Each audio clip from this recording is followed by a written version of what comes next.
आहे.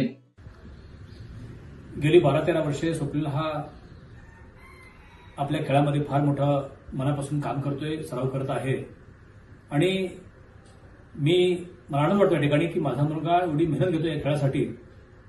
ते बघून मी त्या खेळासाठी लागणार कधीही त्याला पैशाला कधी कमी केलं नाही. आज त्याची ऑलिम्पिकच्या मॅचसाठी पॅरिसमध्ये तो खेळलेला आहे. तो क्वालिफाय झालेला आहे. आज तो त्या ठिकाणी 7वा आलेला आहे. माझ्या परिवाराचा आणि माझा पांडुरंगावरती विश्वास आहे. देवाच्या कृपेनं आणि साऱ्या देशवासियांच्या कृपेनं